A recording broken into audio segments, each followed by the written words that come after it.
x into y, x into y equal, okay. अब multiply करते हैं x Y minus 3x plus 2y, और sorry ये x Y minus 3x plus 2y और minus 6 into x Y से x Y cancel. अब देखिए minus है तो माइनस को पहले लिखते हैं 3x plus 2y minus 6 equal 0, minus common ले लेते हैं 3x माइनस 2y और ये माइनस माइनस क्या होगा प्लस 6 इक्वल 0। ये क्वेश्चन नंबर फर्स्ट, और फर्स्ट और सेकंड को सॉल्व कर लेते हैं, ओके।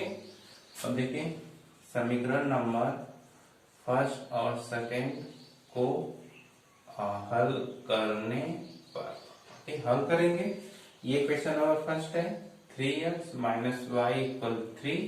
अब देखिए बेटा ये है 3x और देखिए बच्चों ध्यान से माइनस 2y इक्वल, मैं उसको उधर भेज रहा हूँ माइनस 6। अब ये देखिए माइनस प्लस ये कैंसिल हो जाएगा, ये सब्ट्रैक्ट होगा, सिर्फ y होगा और ये दोनों मिलके 9 होगा, ओके।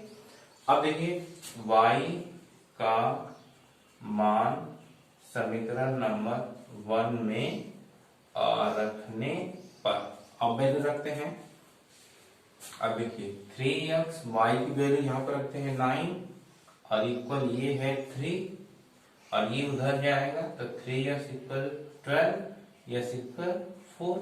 और उनसे पूछा जा रहा कुल विद्यार्थी, कुल, ओके, और विद्यार्थियों की संख्या, तो ये x इंटू वाई तो 9 इंटू 4 और ये 36, ये हो जाएगा आपका आंसर। एक बार और इसको समझिए, पंक्तियों की संख्या x, ये x माना गया, इसमें y माना गया, टोटल विद्यार्थी के लिए मल्टीप्लाई कर देंगे। प्रथम कह रहा कि यदि इसमें 3 प्लस कर दें तो जाहिर बात इधर पंक्ति कम हो जाएगी, एक की कमी हो रही है, तो जब 3 प्लस करेंगे तो ये माइनस हो जाएगा और दोनों का प्रोडक्ट विद्यार्थी वही होगा x इंटू वाई। इसको सॉल्व करेंगे। वैसे ही सेकंड कंडीशन, और टोटल विद्यार्थी संख्या पूछ रहा है, x और y फाइंड होने के बाद हम मल्टीप्लाई कर देंगे, विद्यार्थियों की संख्या आ जाएगी। आइए चलते हैं नेक्स्ट प्रॉब्लम। 4 कंप्लीट हो गई, 5 देखते हैं हम लोग।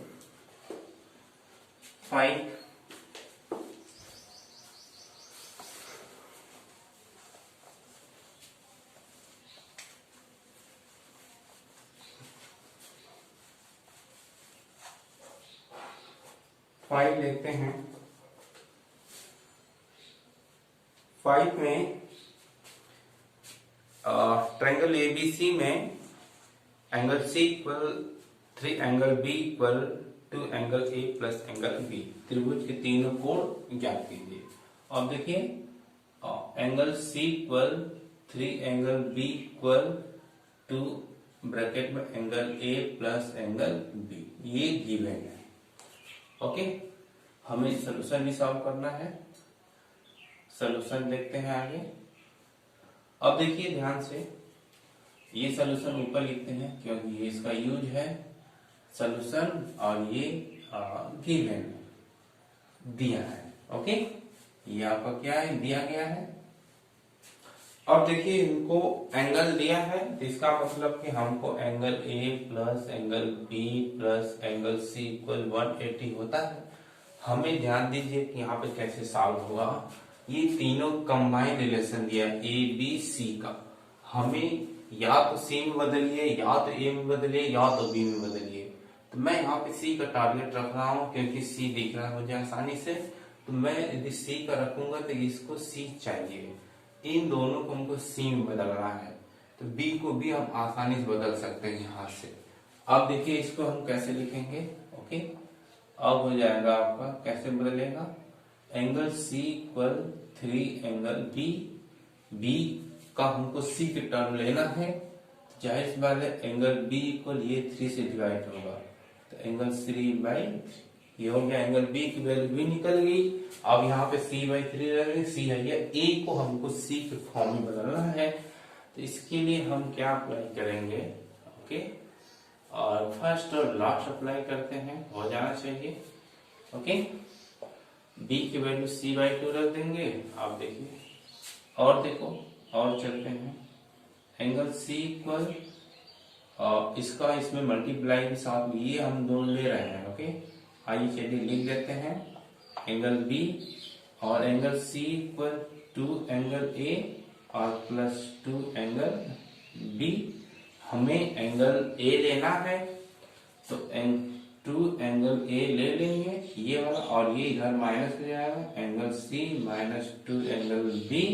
ध्यान दीजिए ये हमको यहाँ पर रहेगा प्लस में, ये इधर आधा माइनस हो गया, तो 2 एंगल a, 2 एंगल a रहने दीजिए, एंगल c रहने दीजिए, एंगल b को c के फॉर्म में लिख दीजिए c/3। देखिए ये वैल्यू रखी जा रही है और साथ में यहाँ 2 भी है। अब 2 का मल्टीप्लाई इसमें होगा, 2 एंगल a इक्वल 3 का मल्टीप्लाई होगा 3 angle c minus 2 angle c upon 3, और 2 एंगल a इक्वल 3 2 सब्ट्रैक्ट होता है 6, 1 बचेगा तो एंगल c/3, और ये मल्टीप्लाई हो जाएगा तो angle a equal angle c/6। अब देखिए बच्चा, ये b वाला c के फॉर्म में हो गया, a वाला भी c के फॉर्म में हो गया, और ऑलरेडी ये c के फॉर्म में है। अब देखिए अब हो जाएगा sorry triangle a plus b। अब ट्रायंगल a प्लस b में okay, angle a plus angle b और प्लस एंगल c को कितना आता है 180, सबकी वैल्यू पुट करेंगे। एंगल एंगल a की वैल्यू एंगल c/60 और एंगल b की वैल्यू है एंगल c/3, और इसको एंगल c रहने दीजिए 180। सम में एलसीएम क्या लेंगे 6, सम में एलसीएम 6 लेंगे तो ये एंगल c होगा, और ये 2 हो जाएगा एंगल a, और यहाँ पे 6 एंगल c, 6 इसमें हो जाएगा ओके 180, और 6 2 8 1 9, 9 एंगल c अपॉन 6 का मल्टीप्लाई इंटू 180, 9 से 2 कैंसिल, और एंगल c को कितना होगा 120 डिग्री। ये पहला आंसर आ गया। ओके, अब c की वैल्यू यहाँ पर रखते हैं एंगल a में, और ये देखिए 120 अपॉन 6 है तो 120 अपॉन 6 तो हो जाएगा 20 डिग्री, और एंगल b भी फाइंड कर लेते हैं, एंगल b है 120 अपॉन 3 तो हो जाएगा 40 डिग्री। ये दो सब क्या होगा आंसर होगा। एंगल a की वैल्यू 20, एंगल b की वैल्यू 40 और c की वैल्यू 120। कंप्लीट हो गया। आइए हम कोशिश करते हैं एक और प्रॉब्लम लगाने के लिए। ओके,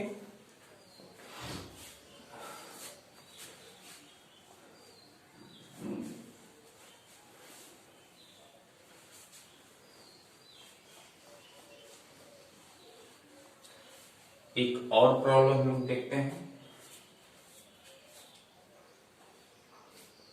देखिए ये आपका 6 प्रॉब्लम है। समीकरण 2x minus y equal 5 and 3x minus y equal 6 को ग्राफ कीजिए। इन ग्राफ और y एक्स से बने त्रिभुज के शीर्षों के निर्देशांक ज्ञात कीजिए। इस प्रकार बने त्रिभुज के क्षेत्रफल की परिकल्पना कीजिए। आइए इस पर हम लोग बहुत अच्छे से विचार करते हैं। ये पिछले से रिलेटेड है। पहले हम ग्राफ खींचेंगे, इसके बाद त्रिभुज का निर्देशांक फाइंड करना है, वो भी रेखाएं और y एक्सिस के बीच की निर्देशांक, और इसका क्षेत्रफल भी फाइंड करना है। तो आइए इस पर विचार करते हैं। 6 का देखिए 5x माइनस वाई इक्वल 5 और ये है 3x माइनस वाई इक्वल 3। दोनों इक्वेशनों में क्रमशः x इक्वल 0 y इक्वल 0 रख देंगे। तो x इक्वल 0 रखेंगे ओके, तो 0 माइनस वाई इक्वल 5, तो y इक्वल कितना होगा -5। तो ये बच्चा आपका पॉइंट मान लेते हैं a, 0 माइनस 5, एंड इसी में हम y को 0 रखेंगे तो 5x इक्वल 5, 5 से 5 कैंसिल, x इक्वल 1, और ये बच्चा आपका पॉइंट हो जाएगा पहले 1 और 0, पहले x और फिर y ओके। अब इसी में वही चलते हैं, इसमें भी वही चीजें करते हैं।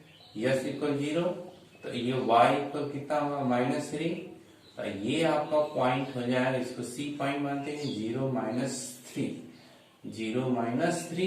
पॉइंट ए और ये बी। और देखिए एंड मान लेते हैं इसमें y इक्वल 0 और 3x इक्वल 3, तो x इक्वल कितना होगा 1, तो ये आपका पॉइंट हो जाएगा डी, पहले 1 और 0। इन्हीं से हम ग्राफ ड्रा करेंगे। ओके, आइए ग्राफ पे ध्यान देते हैं कैसे ड्रा होता है। ग्राफ ड्रा करते हैं, ये कैसे ड्रा होता है आइए इस पर देखते हैं हम लोग। ओके, ये आपका है एक्सिस एक्स, ये एक्स और एक्स डैश, वाई और वाई डैश। मैक्सिमम पॉइंट इसमें 5 है, वो भी नेगेटिव है, ये भी नेगेटिव -3 है, ये दोनों पॉजिटिव में है। आइए कुछ बड़े बड़े एग्जाम्पल लेते हैं, और बड़े लेते हैं, 1 2 3 4 5 6, 1 2 3 4 5 6। ओके, ग्राफ ड्रा करेंगे जो क्लियर आएगा, लेकिन फिर भी यहाँ पे देखते हैं हम लोग। देखिए ये पहले इक्वेशन के लिए 0 -5 और ये नीचे जाएगा 0 -5 क्योंकि y डैश एक्सिस है, तो 1 2 3 4 5 ये आपका पॉइंट ए हो जाएगा। ओके, अब देखिए b 1 0, अब ये पॉइंट 1 0, ये पॉइंट बी हो गया। अब देखिए आगे 0 -3 और ये नीचे जाएगा, तो ये आपका 0 -3, ये पॉइंट सी हो गया। अब देखिए नीचे 1 0, ये सी हो गया। तो पहले तो इन दोनों से हम एक लाइन ड्रा करेंगे सीधा, ये लाइन L1 हो गया पहले क्वेश्चन के लिए, ठीक। और इसी से इसी पे बी भी है और इसी पे देखिए पॉइंट डी भी है, देखिए दोनों पॉइंट सेम है। ओके, और इसी पे डी भी है, तो इन्हीं से हम इसको भी मिला के आगे बढ़ा देते हैं और ये L2 हो गया। अब देखिए ये पूछा जा रहा है इसमें कि लाइंस और y एक्सिस के बीच के त्रिभुज का निर्देशांक ज्ञात कीजिए। देखिए आप ध्यान दीजिए, लाइन ये है, ठीक, लाइन L1 L2 है, इसमें तो ये नहीं कहा जा रहा है फर्स्ट की सेकेंड लाइन, लेकिन लाइन है इसीलिए दोनों में से कोई भी एक लाइन ले सकते हैं। और इसमें कह रहा है y एक्सिस के साथ, लेकिन y एक्सिस ये है, यहाँ भी है, लेकिन यहाँ पे ये ग्राफ ओपन है। ओके, ये लाइन आप लग रहा है ड्रा, लेकिन ड्रा नहीं माना जाएगा, वो तो ग्राफ है। ओके, अब ये देखिए, तो ये लाइंस भी कह रहा है, तो लेकिन जब लाइंस ये दोनों लेंगे y तब ये सही आएगा, इससे सही नहीं आ पाएगा। इसमें देखिए दोनों लाइंस और y, ये आपका मिल गया ग्राफ, तो इसको हम कलर कर देंगे। ओके, इसको हम सेटेड कर देंगे, ठीक, सेटेड कर देंगे। अब देखिए नीचे लिखेंगे, ओके, और त्रिभुज के, ओके, निर्देशांक, ओके। अब देखिए त्रिभुज के निर्देशांक ए है आपका, ये आपका पॉइंट यहां से है 0 5 0 -5 और बी पॉइंट है ये 1 0 और सी पॉइंट है 0 -3। ये तो आपका आंसर हो गया। अब इसी का क्षेत्रफल भी पूछा जा रहा है, तो क्षेत्रफल फाइंड करने के लिए हम क्या करेंगे, इसको, हाँ देखिए बच्चा ध्यान से, आप देखिए यहाँ पे ये पूरा, ये अब 90 डिग्री बनता है। ओके, 90 डिग्री बनता है और ये डिस्टेंस कितने हैं 1 यूनिट, और ये पूरे कितने डिस्टेंस है 5। अब ये कितना है 1 और ये छोटा वाला कितना है 3। पहले हम इस त्रिभुज के क्षेत्रफल छोटे वाले को भी ज्ञात करेंगे, बड़े वाले को भी ज्ञात करेंगे, क्योंकि छोटा वाला लेंगे तो मात्र इतना ही आएगा, बड़ा वाला लेंगे तो पूरा आएगा। ये पूरा क्षेत्रफल तो सब क्षेत्रफल हो जाएगा बड़े वाले का, हमें सिर्फ इतना भी चाहिए, तो बड़े में से ये छोटे वाले को सब्ट्रैक्ट करेंगे। आइए देखिए इसको लिखते हैं। अब देखिए त्रिभुज, इसको ओ लेते हैं, त्रिभुज ओ आपका ए ओ बी का क्षेत्रफल 1/2 और आधार इंटू ऊंचाई होता है। अब देखिए बड़ा त्रिभुज 1/2 आधार हो गया, ये त्रिभुज ऐसे दिख रहा है, ये ऊंचाई 3 है, तो आपका हो जाएगा 1/2 इंटू आधार 1 और ऊंचाई कितनी, पूरी हाइट 5, -5 नहीं लेते हैं, सिर्फ 5 लेते हैं, 5/2, ये पहला हो गया। अब देखिए छोटे वाले का त्रिभुज, अब ये COB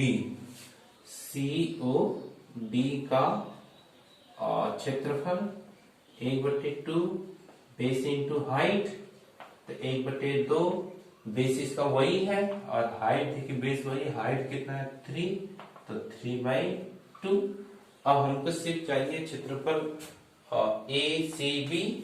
अब देखिए अब त्रिभुज ACB का क्षेत्रफल, इसके लिए पूरे बड़े में से छोटे को सब्ट्रैक्ट कर देंगे, तो 2/2 इक्वल 1, इक्वल कितना होगा 1, और ये हो जाएगा स्क्वायर यूनिट्स। ओके, ये आपका एक्सरसाइज 3.76 प्रॉब्लम कंप्लीट हुआ। फिर भी यदि आपको कोई क्वेरी हो, कोई प्रॉब्लम हो, तो मुझे बताइए कमेंट्स करके, मैं पूरी कोशिश करूंगा आपकी प्रॉब्लम सॉल्व करने के लिए। Thanks for watching, like and share.